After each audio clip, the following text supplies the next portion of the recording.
ஒரு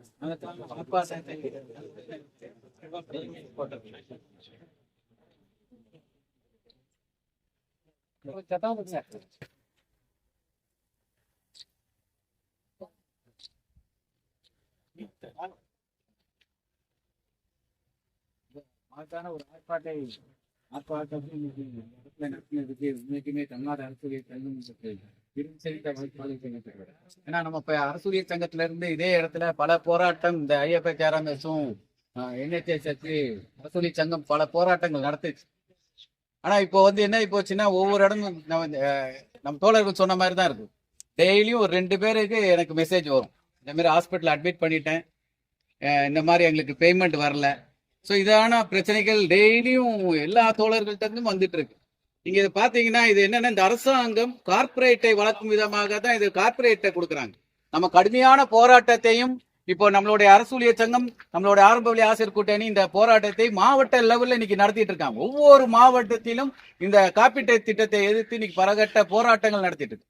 நீங்க பாத்தீங்கன்னா நம்மளுடைய GHல போய் அட்மிஷன் போட்டீங்கன்னா நம்மளுக்கு அட்மிஷனே கிடையாது. தெரியுமா உங்களுக்கு? கவர்மெண்ட் எம்ப்ளாயிஸ் வந்தா வெளியே போயிருங்கன்றாங்க. ஏன்னா நம்ம கவர்மெண்ட் சிட்டிசனே இல்லை அப்படின்னு அவங்களுக்கும் நினைப்பாரு. ஏன்னா இப்ப அப்படிதான் இருக்கு சூழ்நிலை. நம்ம இந்த தமிழ்நாட்டுல தான் இருக்கிறோமா இல்லையா? இவனுக்கு எதுக்கு? உங்களுக்கு இன்சூரன்ஸ் அங்க இல்ல சார் இருக்கு, கார்பரேட் இன்சூரன்ஸ்.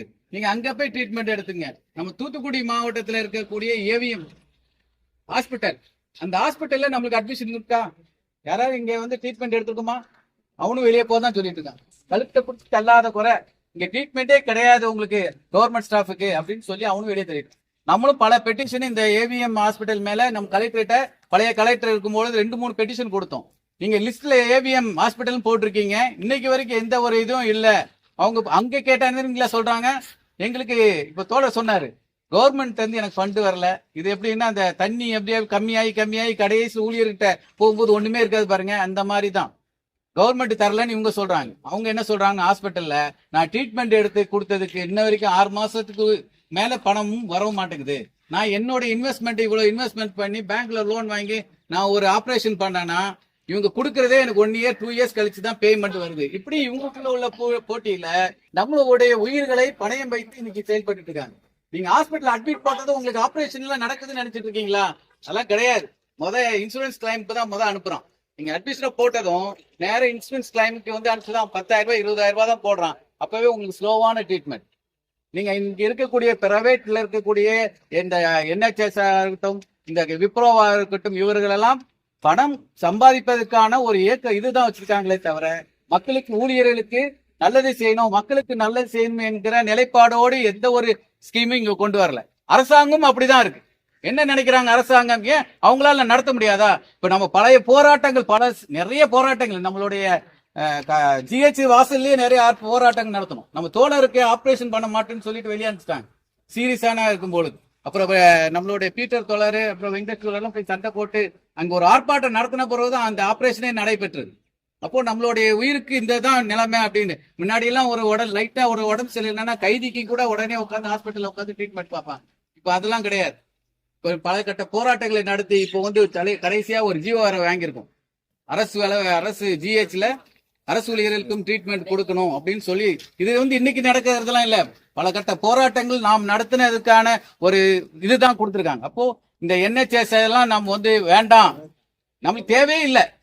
முன்னாடி ஸ்டார் ஹெல்த் இன்சூரன்ஸ் இருந்தது, இவங்க மாத்திட்டே இருப்பாங்க. அரசாங்கம் அவருக்கு தகுந்த மாதிரியான கார்பரேட்டை உருவாக்குவதற்காக அரசாங்கம் மாறும் பொழுதும், அரசாங்கம் தனக்கு தேவையாக இருக்கும் பொழுதும் இந்த NHS இந்த மாதிரி ஸ்டார் ஹெல்த் இன்சூரன்ஸ் எப்படிங்கிற ஒரு இதுல போறாங்க. நம்மளுக்கு தேவை எங்க போனாலும் ட்ரீட்மெண்ட் கொடுக்கக்கூடிய அரசாங்கமே நடத்த வேண்டும் இந்த ஸ்கீமை.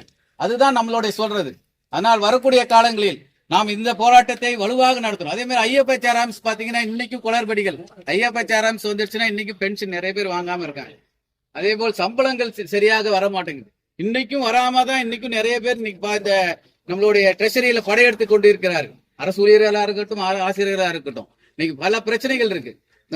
நம்மள்ட்ட சொல்லுவாங்க, பேங்க்ல போய் பணம் டெபாசிட் பண்ண இன்ட்ரெஸ்டோடி தருவாங்க அப்படின்னு சொல்றாங்க. நம்ம பணத்தை அவங்ககிட்ட இருந்து கடன் வாங்கினா நம்மளுக்கு இன்ட்ரெஸ்ட் பிடிக்கிறாங்க அதிகமான எண்ணிக்கையில். ஆனா நம்மளுடைய வருமான வரி எவ்வளவு வருங்கிறது இவங்களுக்கு எப்படி தெரியும்? நம்மளுக்கு எப்படி சப்மிட் பண்ணுவோம்னு தெரியும். சரி, நான் 12வது மாசம் நீங்க டிசம்பர் மாசம் நீங்க சப்மிட் பண்ணிட்டீங்கன்னா திருப்பி உங்க அக்கௌண்ட்டுக்கு வந்துரும் அப்படிங்கிறாங்க. அப்ப இந்த 12 மாதம் நமக்கு பிடித்ததுக்கு இன்ட்ரெஸ்ட் எதுவும் தருமா அந்த அரசாங்கம் வருவாய்த்துறை இதுல இருந்து நம்மளுடைய இன்கம் டேக்ஸ் ஆபீஸ்ல இருந்து? கண்டிப்பாக கிடையாது. அதே போல அதுல இருக்கக்கூடிய தோழர் சொன்ன மாதிரி தான் 5 லட்ச ரூபாய் சம்பளம் வாங்குறவனுக்கு இன்னைக்கு வந்துட்டு இருக்கு. அவங்களும் மாதம் 10,000 ரூபாய் 12,000 குறைஞ்சபட்சம் 2,500 ரூபாயில இருந்து இப்போ அவங்களுக்குமே போட்டு இருக்காங்க. இவங்களா போடுறாங்களா கேட்டா அது ஜெனரேஷன் அதுவே ஜெனரேட் பண்ணிக்குதுங்க அப்படிங்கிறாங்க. சரி 80,000 ரூபாய் மாசம் 1 லட்ச ரூபாய் சம்பளம் வாங்குறவங்களுக்கு வர மாட்டேங்குது. அது என்ன லாஜிக்னே இந்த இதுல தெரியல. அதையும் நம்ம கம்ப்ளைண்ட் பண்ணியாச்சு. ஆனா இந்த மாதிரியான சூழ்நிலையில் நாம் இந்த இதை எதிர்த்து போராட்டத்தை நடத்திய தோழர்கள் அனைவருக்கும் நன்றியை கூறி, தமிழ்நாடு அரசு ஊழியர் சங்கம் எப்பொழுதும் போல தமிழ்நாடு அரசு பள்ளி ஆசிரியர் கூட்டணியோடு சேர்ந்து செயல்படும். அதுபோல் வரக்கூடிய காலங்களில் இப்ப எலெக்ஷன் முடிச்சுட்டு நம்மளுடைய முதல்வர் நம்மளுக்கு கொடுத்த வாக்குறுதியெல்லாம் நினைவு கூற வைக்க வேண்டிய காலகட்டத்திலையும் நம்ம இருக்கிறோம். வரக்கூடிய காலங்களில் போராட்ட களமாக தான் இருக்கும் என்பதையும் சொல்லிக்கொண்டு, வரக்கூடிய எல்லா கால போராட்டத்திலையும் நாம் ஒற்றுமையோடு செயல்பட்டோம் என்றால் வரக்கூடிய மார்ச் மாதம் 2025 பட்ஜெட் கூட்டத்தொடரில் நம்மளுடைய கோரிக்கையை நிறைவேற்றும் விதமாக போராட்டங்களை நடத்த அமைப்புகள் தயாராக இருக்கும். அதேபோல் நம்ம எல்லோரும் அவர்களோடு சேர்ந்து இந்த போராட்டத்தை வலுவாக நடத்த வேண்டும் என்பதை கூறிக்கொண்டு வாய்ப்பு கொடுத்த தோழர்கள் அனைவருக்கும் நன்றி கூறி விடைபெறுகிறேன்.